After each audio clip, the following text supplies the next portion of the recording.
สบายดีโดยโอ้โชคดีได้เห็นตำรา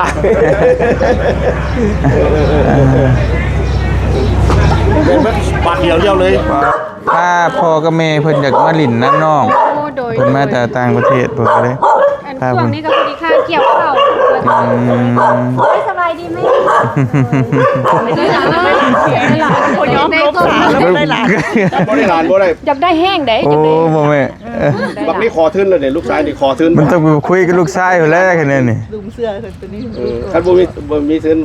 ขอทื่นบ่ให้กันอยากได้บ่เอาเมียก็ให้เพิ่นล้มเบิ่งคุยเบิ่งเนาะคันเจ้าฮู้ผู้ใดได้เอาใครได้ซอกให้ได้คันถ้าว่าตรง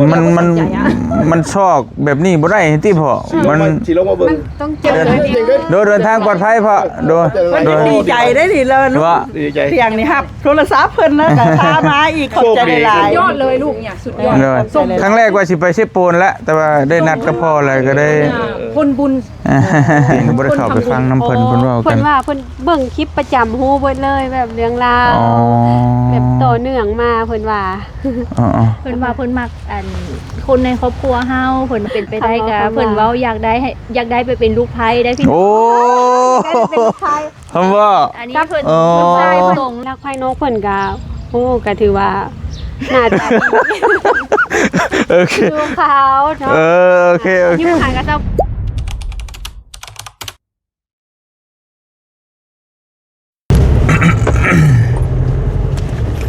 ไปพี่น้องเนาะเปิดภาพมานี่ก็แจ้งหูแจ้งตาป้าโธ่พี่น้องเอ้ยแดดแจ้งลมหนาวเด้พี่น้องในบ้านเฮาเนาะเฮ้ยคือรถน้องนิวแท้ซื้ออย่างเด้ซื้อสินหมูไปฝากน้องสายฟ้าบ่เอาพี่น้องเอ้ยพอดีบ่เตียงเนาะสิออกไปหาผู้ใหญ่เพิ่นก่อนพี่น้องเอ้ยผู้ใหญ่เพิ่นมารอเพิ่นมาจากต่างประเทศว่าสามารถจะเวียงจันทน์อยากไปหาสาวซุกน้องซุกกับน้องโตเกียวแต่บ่จักบ้านนี่ก็เลยเพิ่นโทรมาหาบ่เตียงขอรบกวนให้พาไปแน่ว่าซั่นพี่น้องก็เลยบ่เตียงก็เลยเร่งสปีดมาจากบ้านเลยซั่นได้กินข้าวซำได้พี่น้องเนาะจนเพิ่นรอหั่นนะไปทักทายสบายดีพ่อแม่พี่น้องตอนสวยๆเนาะบ่ได้ไปหาแล้วตะดนแหละทั้งตู้เมเพิ่นกับไปเขาน้องซุกน้องโตเกียวก็ได้พี่น้องเนาะแต่เก่าก็ไปลิ้นดุอยู่สุขามันวุ่นลายนี่บ่ได้มีเวลาไปลิ้นน้องเพิ่นเลยพี่น้องเนาะพอดีวันนี้ก็ไปลิ้นเลยมื้อนี้ผู้ใหญ่เพิ่นก็มาก็ตะวันนี่มาหาบ่เห็นวนหาอยู่ว่าซั่นบ่เห็นบ้านน้องเพิ่นเนาะโอ้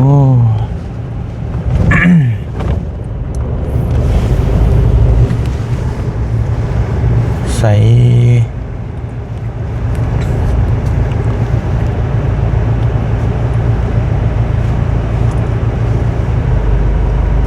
สีแดงๆลูก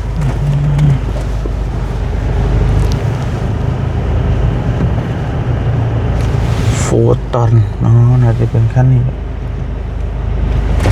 โฟตอน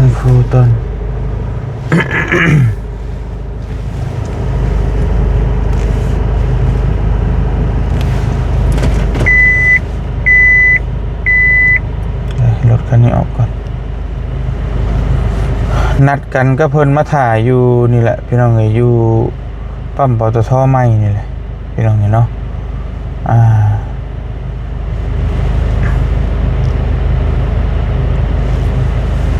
รถกระลายมันนี่เนาะวันอาทิตย์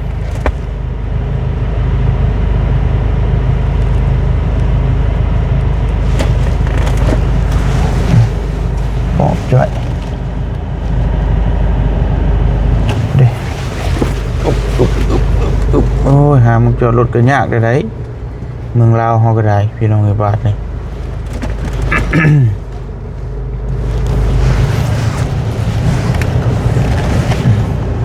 แต่ก่อนนึกว่า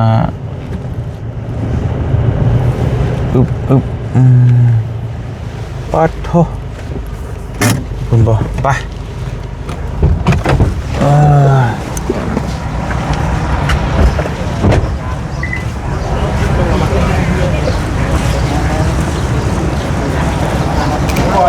คันนี้บ่อ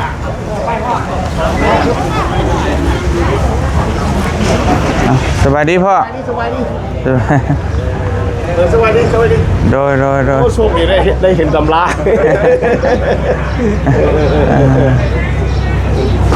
แม่นเบิดบาทเดียวเลี้ยวเลย ว้า ผมเลยแล้วบาทเดียว ไปเซฟโพนไงเอ้ย ฮะ ไปเซฟโพนว่ะ ไปมื้อนี้บ่อืม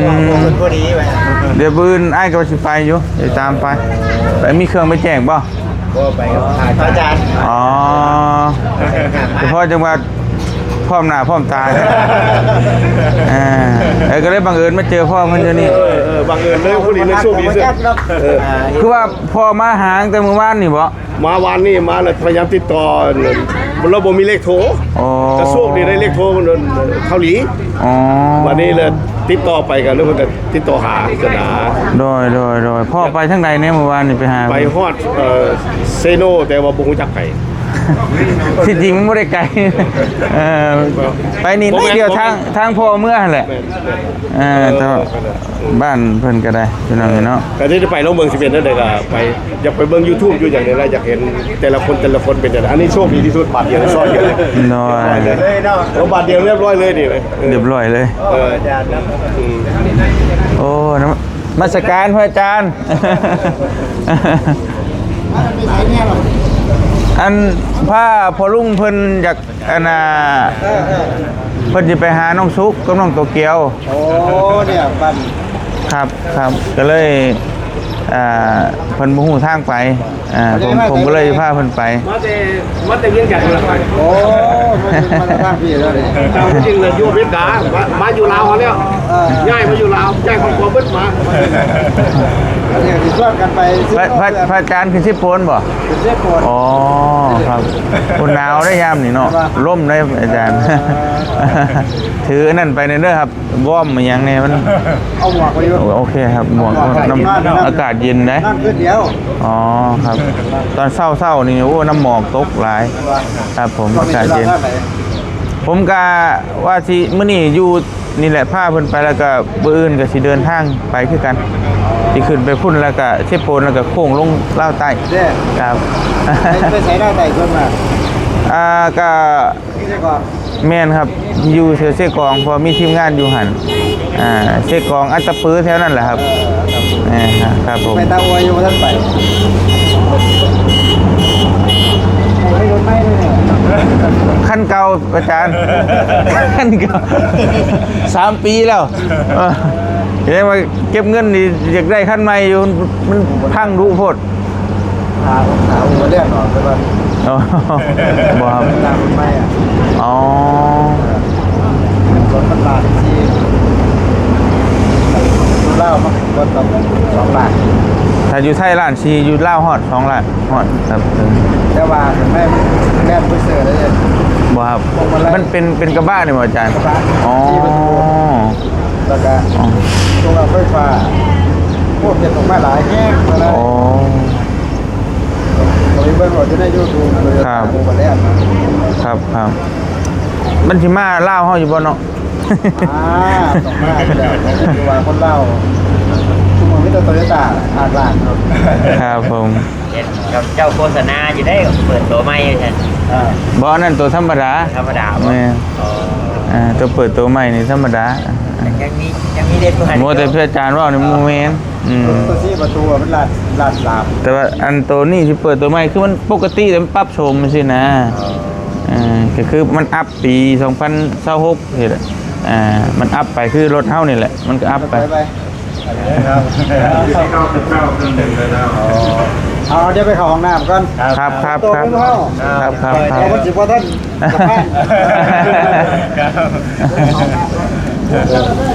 จะย้ายไปเลยบ่เลยจังได๋ ไปเลยก็ได้ครับพ่อครับผม ดีไม่แห้งเลยดีไม่แห้งเห็นพ่อกันทำเอ้าเมื่อคืนเดิน ไปเด้อน้องเด้อโดยพาคนไปกันครับผมรถเฮาคันนี้คนนั้นบ่คันนั้นบ่อ๋อให้กูคิดว่าฟอร์ดโมเมนต์เนาะโฟร์ตันโอ้คักอยู่ได้นี่พี่น้องเนาะโอ้ ขี่ดีบ่ครับนุ่มอยู่บ่ครับ โอ้ดี โอ้ จักรคนรถเยอรมันจักรเยอรมัน อืม โตจริง เนาะ โตจริงรถจักรเยอรมันก็คือฟอร์ดนั่นแหละ คือกันกับฟอร์ดบ่พอ คือบ้านเดียวกัน แต่มันก็น่าอัน โต นี่อยู่ได้เนาะมัน โต มัน กันนี่แต่ไม่แต่หน้ากากมันอันนี้เป็นรุ่นเก่าของฟอร์ด อ๋อ ฟอร์ดรุ่นใหม่ไม่เห็นหัวด้วยลงสิ ครับผม ตัวนี้เป็นรุ่นเก่าของฟอร์ดอัน150 F 150 เลยแต่ว่ามันก็สิบ่แพงจำพอดเนาะ ฮะ แต่มันคิดบ่แพงจำพอด แต่ว่าจักรเนี่ยมันจักรพวกเดียวกันนี่แหละอันนี้เป็นของกัมมินของอันนั้น นักกอดตัวเดียว อันเดียวกันเนาะ เดียวกัน กอดตัว55จักกอดตัวเดียวกันเลยตัวเดียวเลย เครื่องจักรพัน เครื่อง55ตัวนี้550ของห้องเท่าไหร่วะผมลืม2ชุดบ่ไปไหนเลยวะ2.2 2.2 โอ้พอดีงาม มันกินแล้วมันอร่อย บ่กินคือปานใดโอ้คักเด้เนาะจักหมื่น รุ่นไป30,000 30,000 ไป โอ้ก็โอเคได้พี่น้อง เกือบ40 30,000 ไปมันยังบ่แพงเท่ารถเฮาซ้ำน่ะ เนาะ แต่มันคุณภาพมันปลาเท่าแบบว่า โอ้นี่สั้นนะ อ๋อออปชั่น พอนี่ใส่รถมันนี่โตโยต้ากับใส่มันลีไหนนี่บ่ได้จักคัน บ่ โตโยต้ากับใส่บ่ได้โตโยต้าเนี่ย4.3 เฮกจักรบักใหญ่เลย แต่บ่ซ้ำตัวนี้เนาะ สั้นตัวนี้บ่ได้สู้ โอ้ ตัวนี้บ่ได้ อ๋อ ออปชั่น แล้วหน้าตามันก็งามกว่าโตโยต้าอีก แม่ หน้าตามัน มันโหดทรงแบบฟอร์ดเลย แบบเดียวกับ แบบลุยๆเนาะโอ้คัก โอ้อันนี้มันมาครบบ่เด้ฟอร์ดเฮาซื้อมามันมีแต่โตต้องได้ไปตึงเบิดอันนี้ อืมเซ็นเซอร์กล้อง300เนาะ ต้อง300 โอ้ ความคันเลย คักน่าลิ้นน่าลอง ไปตามคนเพิ่นได้รถขาว ไป ถ้าเราของน้ำมัน อ๋อโอเคอ่ะแต่พี่น้องเดี๋ยวเฮาถ้าจังหน่อยออกเนาะเดินทางดี เบิ่งเจ้าตลอด โดยตกใจ อันนู้นในกล้องคือว่าแก่วัดมาเบิ่งตัวจริงแล้วนุ่ม เห็นบ่ เช้าไปปีเด้อ โอ้ยขอบใจเด้อ อายุ40 บ่ วัดเบิ่งตัวจริงแล้วโอ้ยังนุ่มเนาะ ไปเลย ขอบใจโดยไปไปพี่น้องเห็นเนาะ แวะซื้อหมูหมูไปฝากน้องเพิ่นก่อนเห็นเพิ่นเกี่ยวเข่าปุ๊บปั๊บอยู่ต้องซื้อหมูหมูไปฝากเพิ่นก่อนไปกินแก้เมื่อยพี่น้องเลยเนาะ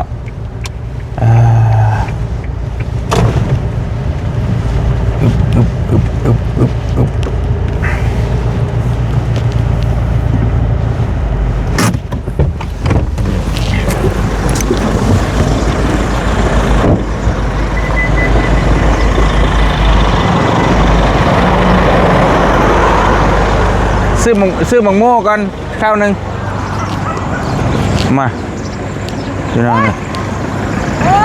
หิมะบักบัวหวานเนี่ยมีดมาป่า กินจะหมากน้อยๆแท้ โอ้ยน้อยกระแซ่บ ฮะ น้อยกระแซ่บ ไปกรุงเทพแล้วมาไว้เนาะ ฮะ ว่าเบิ่งอยู่ในคลิปอยู่ว่าไปช่วยเรือเชื่อคือว่าไก่จะแทะ ทงเท่าไหรน่ะ ผมทราบซื้อ เอาทงหนึ่งก็ได้ มาซื้อใครเลยนะ เด้อ คือเห็นจะลงกรุงเทพพุ่นวานชื่น เอามาซิไป เดี๋ยวเอาใส่เก็บอีกทงหนึ่งก็ได้ไป ซิมไหมล่ะมีเลยไหม ฮะ ซิมไหม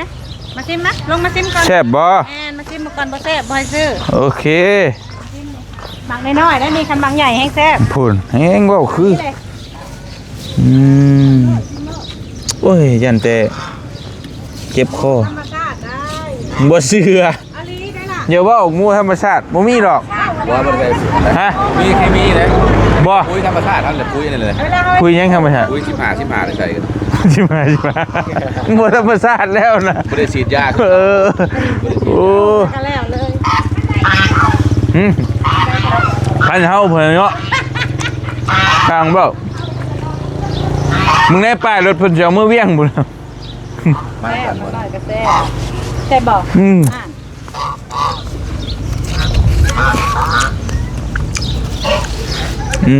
แซ่บ ตักก็กินน้ำแน่ กินน้ำกัน เอาบางใหญ่ เท่าไรหมากใหญ่ บางใหญ่คล้ายหน่อย50 50ผู้โ โอ้ยปวดโพเอ้าปวดป้ายไปเทิง เอามาใหญ่เนาะ เป็นธงคันได้ใช่ ต้อง30มันหน่อยแซ่บอาจารย์เอามาใหญ่ต้องหน่วยเนาะ เอา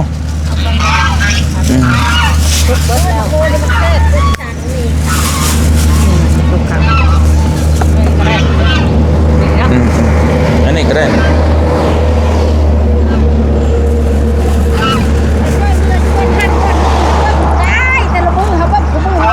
เนี่ยบุกดไล่บดแช่เนาะชำนี้ได้ใช่นี่เนาะชำนี้เลยฮะ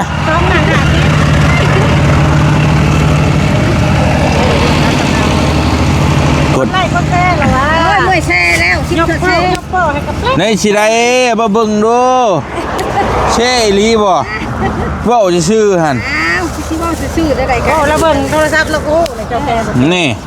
บ่กล้าให้เบิ่งนะของบ่ได้แช่ ล่ะ เว้าซื่อ แม่สุกขักไปขักพ่อ ๆ ได้บางอย่างได้บางอย่าง บ่ไม่ แล้วเราเลือกเอาของมันมันเป็นยูทูบลูกมันแดงกว่านั้น บ่สุกก็ต้มเอา ตื่นในนังนึงตื่นไว้ตรง โอ้ขอบใจ ตื่นแล้วหากระตื่น ในนั่นบ่ ตื่นเอาเด็กหาเนี่ย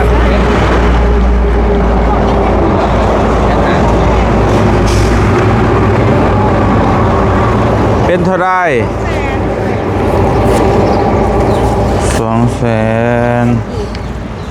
ของเจ้าเด้คันหน้าพุ่นแล้วเด้อ ไปเลือกครับมึงคงว่ากระโปดกูหา ของเจ้าเท่าไรก็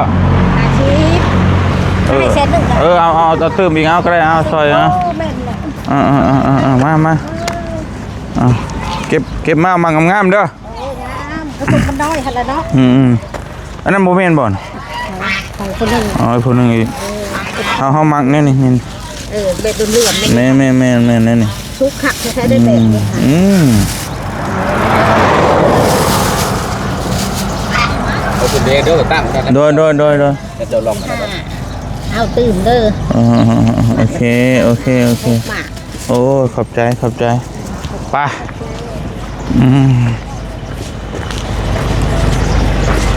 ซื้อหมักหมูเราเอาปูไปใส่แล้วมาหาแม่เด้อ โดย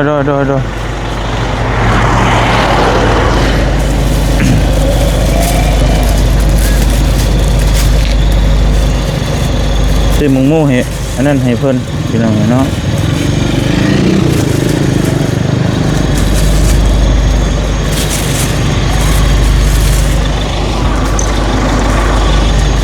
เดี๋ยวกันนะอยู่เวียงจันทน์มีอยู่บ่อนมังมูนมีบ่พ่ออ๋อเฮาเดี๋ยวอันนี้ของฝากเด้อขอบใจโดยอึ๊บฝากให้เมื่อกิน อันนี้อาจารย์ที่แม่สิเอาไปเพื่อลูกไปผ่านให้แม่เด้อไปทำบุญเด้อลูกเด้อ โอ้ อันนี้น้ำมันลูก โดย ขอบใจหลาย ขอบใจหลาย ๆสำคัญที่สุดที่ว่าลูกมานี่พ่อแม่ดีใจหลายเพิ่นอยากเห็นนะ โดย เห็นงาน เพิ่นมักเบิ่งในยูทูบเรา โดย พ่อแม่ดีใจหลายไปทำบุญแล้ว อันนี้เอาไปซื้อหยังก็ได้เนาะ แม่ซื้อที่ไหนจะได้ไปทานเพิ่น โดยจะได้หลายเด้อแม่เด้อไป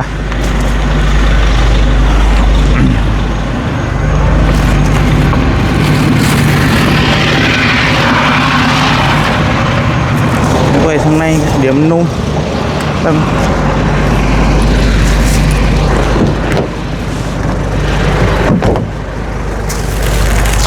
นนุ่ม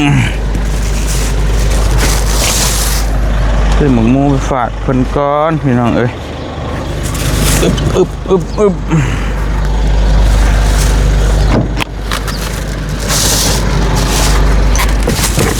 ไปเดินทางต่อพี่น้องอย่ามาฮอดแล้วเนาะใช่โอ้เปิดประตูไม่ตัวนั้นอยู่พี่โอ้แมนบ่หันจวดเข่าเลยได้นี่บ่ได้ขออนุญาตได้ อ๋อทุสมุนยังมาเต็มไปแซ่เนาะ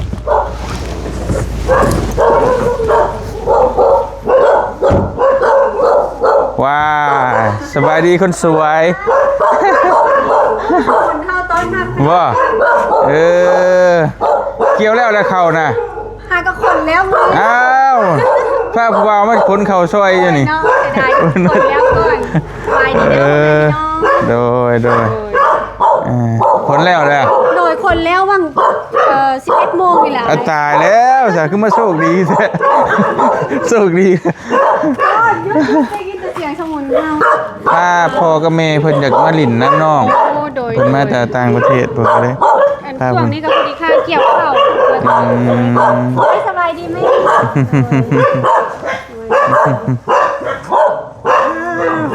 ยังหลายเนาะ โดย เป็นฟดๆอยู่เลย ทหาร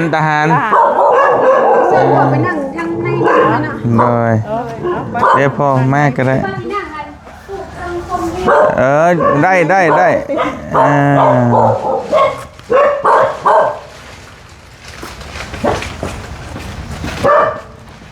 ่งสะดวกว่างไหนดีไอ้เชิญ ฮะ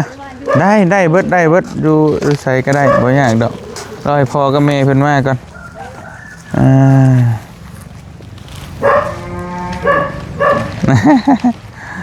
เชิญเด้อแม่เด้อโดยเพิ่นกำลังขนเข่าแล้วพอดี วะ สบายดีได้เด้อสบายดี อันนี้ลูกชาย โอ้โดยมักธรรมชาติบ่แม่โดยน้องสุก ไม่ใช่เสื้อคุณแม่เลยเสื้อ สบายดี น้อยสบายดีมันมาซื้ออันนั้นนั่งเกือบได้ใครเกิดของมัน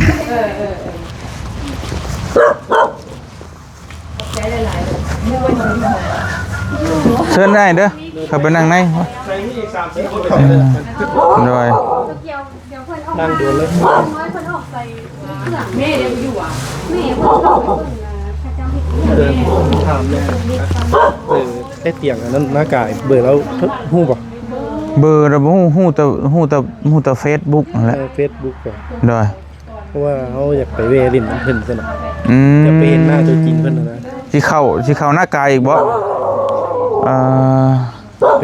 ดี๋ยวแป๊บนึงเด้อเอาโทรศัพท์เครื่องนั้นก่อนโดยสบายดีน้องแล้วอะไรเกี่ยวข้าว เร็วๆค่ะกระฝนมื้อเช้า อ้าวจิพาผู้บ่าวมาคนเข่าซอย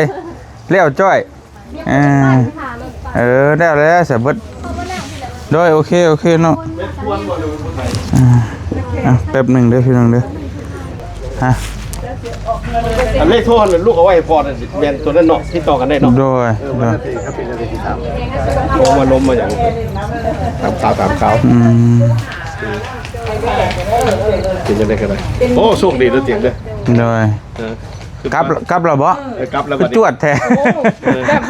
น้องเพิ่นยังปลาโง่ชูกินอยู่ ได้แล้วบ่ยากกลับแล้ว มาเห็นหน้าเห็นตาก็ดีใจแล้วลูก ขั้นโชคดีอาจจะได้นอนขมวน อ๋อ ย้ายมันข้ามทางกับอันนั้นเนี่ย Mom, Dad, do you want to take a picture with him too? โอ้เอามาให้แม่ถ่ายรูปเด็ก อันนี้น้องเพิ่นเอา ยากนะลูกโอ้ย โง่ก็บ่สุกเนาะ ถ่ายรูปเด็กอันยังท้องเนาะอ่ะเดี๋ยว มาถ่ายรูปกันแบบนึงเพิ่นว่า ถ่าย เพิ่นจะขอถ่ายรูปน้ำมัน เปิดอันละลูกทรายนี่มัน เขียวมา ได้ตัวเกียวมาไหมลูกไว้มาถ่ายนำกัน ให้น้องสุกมากันก็ได้เอาออกมาพี่ก็ได้ไอ้ อันยับไปอีกวะ เพราะมันบังอันนี้ ยับมา แมน ตั้งไว้ไกล ย่างคือไรก็ได้เป็นพระเอกย่างคือไรก็ได้เป็นพระเอก เอามาแล้ว เอาเมื่อกันบัดนี้ กลับไว้ทำไม ซ้ายนี่ขอบใจเด้อ มาดีหลับอัธนาที่ไหนลูกคันไปคุณพยายามแด่พากันพ ใส่ ยายา แม่ ม อยู่เมียง อัน เวียงจันทน์ อยู่ เมื่อ นี่ สิคนจะบอก เพิ่นอยู่บ้าน ติดต่อหาน้องสาวคนนี้ อีพ่ออีแม่นี่ เพราะผู้นี้เพิ่นอยู่หนองแตง ไฟแดงบนสามแยกลงหาคิดว่าใส่เหนือมีแค่ทางใหญ่เลยอยู่บ่เด้อ ลูกยังบ่ค่อยได้ไป มึนตึบคือเก่า ไปโลดไป ว่าอยู่เวียงจันทน์นี่ เมื่ออยู่เมื่อสิคนจะบอก เข้าแต่ว่ามันก็กว้างนะเนาะอ๋อ เมืองสิ จุดปลายเดินเพื่อบินนี่แหละเขาจะบอกจุดปลายเดินเพื่อ อ๋ บิ อน กายขึ้นมาอันมองชื่อว่าใส่เหนือกายขึ้นมา โครงการมา2 อาทิตย์ออกมานอกนี่แต่อันนี้เป็นโครงการทับยิดโครงการต่อไปสิหลายกว่านี้ อ๋อ ไปเลย สิไปหลายกว่านี้ ทางมาได้จากมือแล้ว มาตั้งแต่มื้อวันศุกร์เนาะ อืม โอ้ มาตั้งมื้อวันศุกร์ มานี่ได้วันศุกร์ได้2-3 มื้อนี่เราไปปักเซว่าสิลงไปหาดอนคงกันแล้ว ไปลง เฝ้าด่วนกลับมาเพราะอยากไปเห็นลูกหลานนี่แหละ อยากมาเห็น มาพบกับยูทูบเบอร์นี่โชคดีไปพ่อยูทูบเบอร์ อยากเห็น อยากเห็นได้ยังไงอยู่ในรูปแล้วมันแก่ ยังหนุ่มก่อน จริงตัวจริงลูกยังหนุ่มๆหน้าตาโอ้ยเงินนึงลูกคนเก่าอย่างว่าคนเฮานี่เนาะ โชคดีมาบัดเดียวพ่อเบิดเลย อันนี้ เพิ่นโชคดีได้มื้อนี้ โชคดี ผมเบิร์ดอยู่หั่นอยู่อันเซเว่นนั่นผมเบิร์ดหลายคนเพิ่นพ่อ ทำฮูได้มือมาทำอีดันเท่ากันนี่ฮูเลยได้บัดนี้ พ่อเบิดเลยตะกี้ก็บ่คิดว่าสิได้พ่อแบบนี้ได้เบิ่งแต่อยู่ในวิดีโอ โดยติดตามทุกพวกอัน ญาติ พ่อนี่ฮะก็มาแต่ต่างประเทศบ่ ก็เพิ่นมาได้3 ปีแล้ว 3 ปี มา แล้ว ที่ลาว เงินอยู่พี่แล้วนะ เพิ่นปีกายที่เพิ่นกลับไปต่อพาสปอร์ตเพิ่น ลูกเกิน2 ปีลง2 ปี แล้วจังหน่อยลูกชายเพิ่นมาอีกสิมาเที่ยวหลายคนนะ สิเอามาอยู่พี่เบิดลูกเก่า3-4 คนอยู่อเมริกา อันลูกสายลาแท้มาพร้อมกัน ลูกสลานี่แท้มันบ่หนีพ่อหนีแม่มัน หักคอ มันหักพ่อหักแม่ ลาออกการมาอย่างนั้นพอแล้วแม่ก็บ่เป็นอย่างนั้น เทคแคร์พ่อแม่เบิ่งแยงพ่อแม่ อันนี้ลูกสลาอายุ28 ปี โอ้ 27 ปีไป28 บ่ ปี ล้มสาวก็เทื่อ ปีหน้าเดือนนึง ล้มสาวบ่เป็น ได้29 วิตาพ่อไปล้มพ่อไปล้มพันผู้สาวพันมักพรที่ก่อนมันสิเป็นเลยนะ ลูก26ปีกว่า ฮะ ลูก26 โอ้26วะ ก็นี่อันน่ะเป็นลูกสายล่า โอ้ อ้ายเพิ่นได้31ปี ปีสิมานี่อ้ายเพิ่นสิมายำแล้วก็มีหมู่มีหยังหมู่เพิ่นก็สิมา เว้าลาวเข้าใจลาว บ่แล้วอยากให้ไปสอบนี่อ้ายเพิ่นเป็น ซอกคนที่ไปสอน อยากเอาคนไปสอน สอน ภา ภา ษา ษา ลา ลาว วเว้าพาไปหั่นไปนี่พาเฮ็ดพาทำ โอ้อยากออกเฮือน ไปก็สอนได้เบิดเลยคนเรา มันบอกภาษาลาวบ่ได้ นั่นแหละ มีปัญหาที่เป็นจังได๋ได้ เดี๋ยวนี้เว้าได้เด้ และแบบมาอยู่พี่เลยบ่ อยู่เลยแหละแต่ว่าอาจจะปีนึงหรือ2 ปีเมื่อบ้านเทื่อนึงเพราะเฮาก็ยังมีเงินมีสารอยู่ ต้องเที่ยวไปเที่ยวมาหั่นแหละ รถล้างปากกาเขาก็ป้าไปอเมริกา สิเข้าใจไปเรื่อย แม่ พ่อมีลูกสาว เว้าภาษา อยู่อเมริกาเด้ลูกชายยังอยู่2 คนอยู่คุณเอาเมียหมดแล้วพวกนั้นเอาคนขาวคนดำไปแล้วลูกสาวเอาผัวแล้ว ๆโดย แล้ววันนี้ลูกชายคนหนึงก็เห็นรายการนี่นะก็ยังอยู่เฮือนนั่นล่ะวันนี้ผู้นี้เลยมานำผู้นี้ลูกชายหลาลูกชายหลานี่ กับแม่เนี่ย มันมีปัญหาลูกชายหลานี่มันมีปัญหา โอ้ ต้องเอามานำสนาบ่ทิพ ติดพอติดแม่ ไล่บอกให้ออกการนะครับ ที่เขาไปซอกเอาเมียเองนี่เป็นไปบ่ได้ บ่ได้ ต้องซอกพาไปซอก ซอกให้ มันแม่นอยู่บ่แม่นรุ่นนี้เนี่ยยังสิโชคอยู่เนี่ย จังว่าลูกชายเป็น มันบ่แม่นติรุ่นนี้ บ่กล้าเอาเงินน่ะ บ่ บ่กล้า โอ้ ลี่จะคันได้เจ้าของ อยู่พุ่นกับบ่มีผู้ อยู่หันก็มีเดินบ้านอีหยังพอ พ่อแม่นี่พ่อแม่เป็นคนโบราณ แบบ แม่นี่ก็พ่อเป็นคนโบราณบ่เป็นคนล้าสมัยถ้าเอาลูกแม่ก็อยากได้ลูกแม่ที่ว่าอยู่กันอยู่ซันบ่แม่ที่ว่าแนวใดที่ว่ามันเหมาะสมดีๆนะแต่ว่าเรื่องอื่นพ่อแม่ก็บ่มีปัญหาเรื่องนั้นบ่ถ้าว่าได้ลูกไผไปบ่ให้ลูกไผเฮ็ดหยังดอก นายนาก็บ่ได้เฮ็ด บ่ได้เฮ็ด เกือบไก่เกือบไก่เกือบเป็ดแล้ว คันว่ายังเฮ็ดก็มีไก่ตาบอดอยู่ตัวนึง2ตัว ไก่นี่เลี้ยงเรื่องซื่อๆเลี้ยง เลี้ยงเอาให้คนบ่เป็นเลี้ยง โบกินโบฆ่าก ระต่ายก็เลี้ยงแต่ว่าเอาให้คนกระต่ายนี่ไปอุ้มชุมือเป็นลูกเป็นหลาน อยู่พุ่นกับเลี้ยงเนาะกัน เลี้ยง เลี้ยงอยู่เลี้ยงจันทร์อยู่ในโบเลี้ยงอยู่ไม่กลาง โอ้อยู่เวียงจันทน์โดยที่เวียง เอ จันท อ น์ มือเนี่ย มันสิบ่ตุ้ยบ่บ่ให้เฮ็ดหยังเนาะ โอ้ กินแล้วก็นอนกินแล้วก็นอน บ่ให้เฮ็ดให้ อ่า บ่ให้เฮ็ด บ่เฮ็ดดอกนาเขาก็มีมันยังเขาก็มีเบิดนั่นล่ะ แต่บ่ให้ ไอ้ เฮ็ด นาเขาส่วนเป็นเกือบ100เฮกตาร์พุ่นล่ะบ่เฮ็ดบ่เฮ็ดหยังจะเพิ่นนั่น อยากได้ลูกไผ่อยากได้หลาน โอ้ เพิ่นอยากได้หลานได้หลานได้หลานพอยอมลบสาวแล้วได้หลาน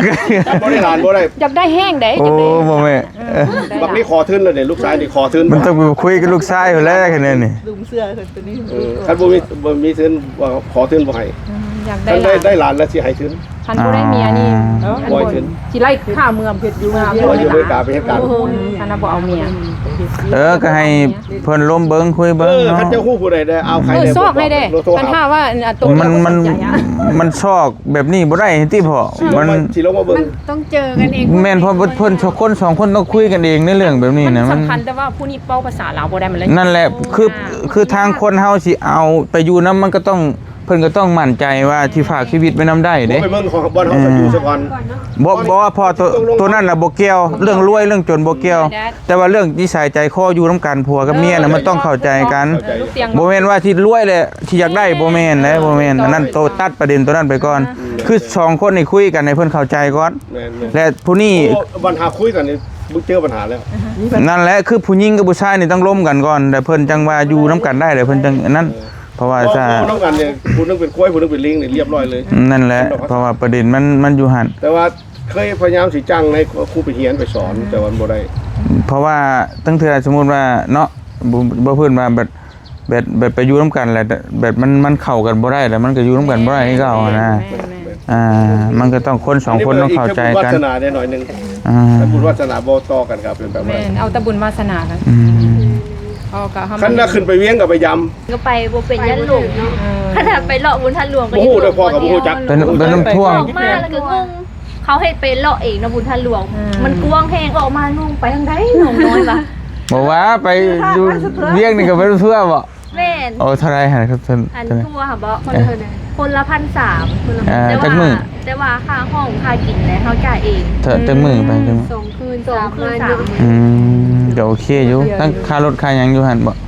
ค่ารถอยู่ในห้างแต่ว่ากินกับค่าห้องก็ ก็บ่แพ จ่าย งเนาะ ธรรมดาอยู่ แต่ก็ร้านเฮากับเบิดหลายอยู่ได้ ค่ารถซื้อคันสิว่าราคากินค่านอน แม่น การเรียบเฮากลับเนาะ เขาจะไล่เอาไปค่ารถ ไปเด้อขอบใจหลายเด้อ ข้าวอีหลีโดยเดินทางปลอดภัยพ่อโดย มันดีใจได้ดิแล้วลูก ว่า ดีใจ เสียงนี่ครับโทรศัพท์เพิ่นนะก็พามาอีกขอบใจหลาย ยอดเลยลูกเนี่ยสุดยอด โดยครั้งแรกว่าสิไปเชฟโปนแล้วแต่ว่าได้นัดกับพ่อเลยก็ได้ คนบุญคนทำบุญอันเนี้ย โชคดีแบบใดว่ามาเจอ YouTube บอลเดียว ใช่มันดีเด้อน้อง น้องใช่ มีแต่เบิ่งเพิ่นแล้วเฮาบ่เห็นตัวจริงจักเทื่อ โดย มีแต่เบิ่ง ๆนี่เพิ่นมักติดตามหั่นนะแล้วเพิ่นติดตามแล้วเพิ่นจะเห็นตัวจริง เพราะว่าการเบิ่งเนี่ยย้อนว่าจากเบิ่งประวัติเขาคนบ้านใดได้เป็น โดย เห็นตัวจริงบนแล้ววันนี้โอดีใจหลาย ตายอยู่เด้อเพิ่นได้มา ขอบใจเด้อมาเยี่ยมมายามเด้อพ่อเด้อโดยอยู่ดีมีแห้งโดย โอ้ฝนก็คือโดน โอ้ยกล้องเพิ่นก็ได้เราจับกาแฟเอาเตียงเลย บ่โอ้กระบาบนี่น้องไงเนาะไปเอาเข้าไปขายปั่นแล้วนี่ก็ได้ชื่อโทรศัพท์ใหม่ ไปส่งพ่อกับแม่เพิ่นกลับก่อนโอ้ยเก็บเงินนี่ก่อนได้ซื้อรถคือพ่อเพิ่นนี่คักแท้งามเนาะพี่น้องเอ้ย ทางปลอดภัยเด้อพ่อเด้อแม่เด้อมาเฮ็ดอยู่บ่เตียง โฟตอน พ่อเพลงกันบ่ ก็บ่แพงสำรถได้ครับ โอ้ แต่ว่ามันคักนะ แต่ว่ามันใหญ่เท่า มันใหญ่แม่ โอ้มีโฟวิน 30,000ปลาย 30,000บาทมันเป็นว่าง่ายคือรถ มองทางก็เคยเห็นได้ เป็นรถจีนฮะแหละว่าง่ายๆก็ได้แต่ว่ามันก็รู้สึกว่ามันใหญ่มันฮึกดีนะโอ้ยบ๊ายบาย บ๊ายบาย แผนการเพิ่นสิเที่ยวหลายบ่เดี๋ยวนี้เนาะไอ้เนาะ แม่นอ้ายก็บ่ฮู้พอดีเพิ่นโทรมาจวดๆเลยว่าอันบ่เตียงฮู้จักบ้านน้องชุกกับน้องตุกเกียวอยู่บ่ว่าซั่นนะพ่ออยากไปลิ้นน้ำเพิ่นแหละพาไปแหน่ว่าซั่นนะอ้ายก็เลยว่าฮู้แล้วว่าใกล้ๆนี่ว่าก็เลยพาเพิ่นมา คือน้องน่ะเห็นอันเมาลี่เพิ่นติดต่อมาเมื่อวานนี้เพิ่นยุ่งๆเนี่ยเพิ่นบ่เห็นข้อความเข้า อ๋อ เพิ่นกันหาเห็นมื้อเช้านี้ โดยนั่นแหละทั้งแรกเพิ่นก็โทรมันบ่มีเบอร์อ้ายแล้วก็โทรหาบอลลี่เนี่ยโทรหาผู้นั้นผู้นี้เนี่ยนะก็เลยน่ะวุ่นๆอยู่พี่น้องเอ้ยเนาะตั้งแต่เมื่อคืนพี่มาพี่ก็ได้มิกอย่ามากล้องมัน โดย เนาะ มื้อนี้ นั่นแหละ ก็ว่าดีใจหลายๆ โดย อายเพิ่นพาพ่อแม่ทางต่างประเทศเนาะ โดย เป็น FC แบบตัวยงเลยแหละเพิ่นเล่าให้ฟังต่างๆนานาเลยว่า เพิ่นติดต่อ เพิ่นว่านั่นแหละเพราะว่าอันบ่เตียงก็บ่ได้เข้าไปฟังน้ำเพิ่นเพิ่นเว้ากัน เพิ่นว่าเพิ่นเบิ่งคลิปประจำฮู้เบิดเลยแบบเรื่องราว อ๋อ แบบต่อเนื่องมาเพิ่นว่า อ๋อ เพิ่นว่าเพิ่นมักอันคนในครอบครัวเฮาเพิ่นว่าเนาะ อืม เพิ่นก็เลยอยากมาคือเด้ออีหยังมาเบิ่งตัวจริง ยามๆเนาะมาเบิ่งตัวจริง โอ้ลมตัวจริงว่าเป็นจังได๋คือแบบในคลิปอยู่บ่บ่ แม่นถ้าเป็นไปได้ก็เพิ่นเว้าอยากได้ไปเป็นลูกไผได้พี่ โอ้คำว่า อันนี้เพิ่น อ๋อ ลูกชายตรงเลยเพิ่นว่าเนาะแม่ลูกชาย อันบ่าวผู้มาเมื่อกี้นี้ แม่ อายุ28ปีเนาะอ้ายเนาะ แม่ โดย 8 ปี แล้วเพิ่นว่าภาษาลาวบ่ได้ประเด็นเนาะ ได้ ว่าภาษาลาวบ่ได้ แต่ว่าเพิ่นเบิ่งคลิปตลอดพังเข้าใจแต่ว่าเว้าบ่ได้เว้าได้น้อยเดียวหันนะ เพิ่นอาจสิเข้าใจ สมมุติว่า การแบบ โอเค แบบเฮ็ดเวียกเฮ็ดหยังซื่อๆแต่ว่าพังบ่เข้าใจปานใดนะ โอเคอัน ว่าประมาณนี้ คัดหน่อยหนึงพี่น้องเอ้ยสมมุติว่าเพิ่นจะติดต่อเพิ่นติดต่อแพ้เอาน้องสองคน ว่าจะได้เกี่ยวลง ติดต่อน้องตะเกียวนี้ โอ้โห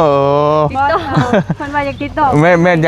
ยากแม่นลูกชายเพิ่นนี่สิติดต่อผู้ใดให้ลูกชายเพิ่นน่ะนะ เพิ่นโอลม ที่เพิ่นถามค่ะบ่ แม่น จักสาวซุกผ่อยไปปาดทั้งหมด เขาทุกคนข้าวไปป้านน้องโม โอ้ เพิ่นก็เลยถามน้องโตเกียวเนาะพี่น้อง เออ พอสิเป็นไปได้บ่เพิ่นว่าแบบเบิ่งมุมหางหน้าตาลูกชายเพิ่นก็พอสิเป็นไปได้บ่พอสิรู้สึกมักฮักได้อยู่บ่หั่นนะเป็นตาแบบสิเป็นไปได้อยู่บ่เพิ่นว่านะพี่ โอ้ น้อง ลูกชายเพิ่นก็บ่แม่นว่าขี้เหร่เด้อพี่น้องโอ้ผิวขาวแบบหน้าจบตาดีได้ นี่ เด็กสาวซุกบ่จักพี่น้อง ว้าววันนี้เลยจะมาเมนมาแจ้งเลิกกัน แต่ว่า อ สานกันบ่ได้นี่แหละเนาะ เออ คือสิย่างเฮาก็บ่เป็นภาษาบาดนี่ อืม ก็สิงงๆกันเบิดสองหั่นแหละคันว่าเว้ากันเนาะทางนั้นเพิ่นเว้าอังกฤษทางนี้เพิ่นว่าเว้าลาวบาดนี่บ่มีใครเข้าใจไผบาดนี่ โอ้โดยพี่น้อง เรื่อง เลย สิมักฮักกันนี่มันก็บ่แม่นว่าเห็นครั้งแรกก็สิมักน้อยเนาะมันต้องมีการแบบ แม่น ลมฮู้จักนิสัยใจคอกันก่อนว่ามันไปกันได้เข้ากันได้อยู่ เอาอันตอนนั้นตัดไปก่อน ตัวเรื่องรูปลักษณ์ภายนอกนี่ได้เป็นยังไง โดยรูปลักษณ์ภายนอกเพิ่นก็โอ้ก็ถือว่าหน้าตาดี โอเค ดูขาวเนาะ โอเค ยิ้มหากระเซ้า8 ได้แล้วฉะนั้นน้องชุกดิพานน้องตะเกียวดิ อายุก็ถือว่าผ่านอยู่พี่น้อง อ่าๆ ผ่านเกณฑ์อยู่อายุหน้าตาก็โอเคอยู่เนาะ อ๋อก็ถือว่าคำสิเว่าแล้วกะทั้งสองคนนี่ถือว่าอันอ้ายผู้เพิ่นมาอันน้องเนาะน้องบ่เตียงผู้เพิ่นมาเมื่อกี้นี่ก็ถือว่าทั้งน้องเพิ่นก็โอเคนะแต่ว่าเฮาต้องถัดไปเรื่องนิสัยใจคออีกบัดนี้เนาะได้ว่ารูปลักษณ์หน้าตานี่โอเคละแบบว่าพอได้นะพี่น้องไงพออยู่เป็นครอบครัวได้เนาะก็บ่ได้ว่าขี้ร้ายบ่ได้ว่าขี้เล่เพิ่นก็เป็นคนสูงขาวกับหุ่นก็นั่นแหละทรงยุโรปพี่น้องไงเนาะก็เบิดสำนั้นแหละคนเฮาพี่น้องไงเนาะ ก็มีแต่ว่าเรื่องต่อไปก็เรื่องแต่ว่ามันเฮาเว้ากันตัวนั้นอย่างเดียวบ่ได้เนาะบางคนเฮาหน้าตาดีแบบใจบ่ดีคือมีได้บัดนี้ประเด็นมันอยู่บางหัน คือแม่เพิ่นว่าถ้าว่าได้เมียลาวนี่ก็คืออยากให้เมียลาวน่ะสอนภาษาลาวบาดนี้เนาะสอนภาษาลาวก็สิเป็นภาษาลาวไปเรื่อยๆเนาะบาดนี้มันฝนตกยิบๆพี่น้องเอ้ยโชคดีเนาะเฮาขนข้าวแล้วก่อน เนาะโชคดีบ่เตียงพร้อม โดย กำลังมีอีกมา เราคนแล้ว เรียบร้อยแล้วโอ้ย ปีนั้นเนาะเสียงมายังแบบโอ้ได้ดำหน้าส อันนี้อ้ายก็คิดอยู่ได้ว่ามาทันน่ะสิลงพาน้องเมฆลงไปเกี่ยวน้ำ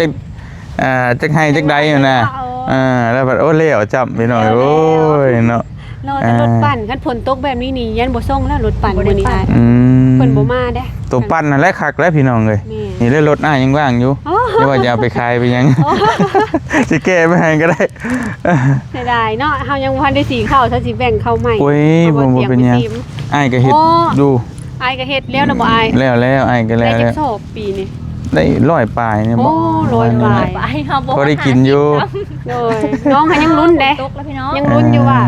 รอบอันแรกคันได้แล้ว25รอบ2นี่สิบ่ฮู้ว่าสิได้เท่าใด อ๋อ คือปีแต่เก้านี่ได้22สอบปีนี้นี่รอบแรกไปแล้ว25รอบ2นี่จักสิเท่าใด ดูฝนมาแล้ว ได้ไปเข้าไปต้นใน ป้าชาพี่น้องเดี๋ยวบ่เตียงก็สิจบคลิปก่อนเดี๋ยวให้น้องชุกต่อก็ได้เนาะเดี๋ยวบ่เตียงก็สิขอตัวจบคลิปก่อนแล้วก็สินั่งดินน้ำน้องเพิ่นจะเล็กจะน้อยก็สิกลับพี่น้องเอ้ยเนาะเพราะว่าพาพ่อกับแม่เพิ่นมาพี่น้องเอ้ยเนาะอาจจะได้ก็ขอมขอบใจเด้อ FC บัดจิคู่ทุกคนที่ติดตามเนาะโดนแล้วบ่ได้มาเจอน้องเพิ่นก็คนหวนกลับมาเยี่ยมยามถามข่าวน้องเพิ่นอีกคือเก่าเนาะพี่น้องเนาะก็ยังงามคือเก่าเนาะโดยอยู่ดีมีแห้งพี่น้องเอ้ยสบายดีเด้อฝนมาแล้วบ๊ายบายไป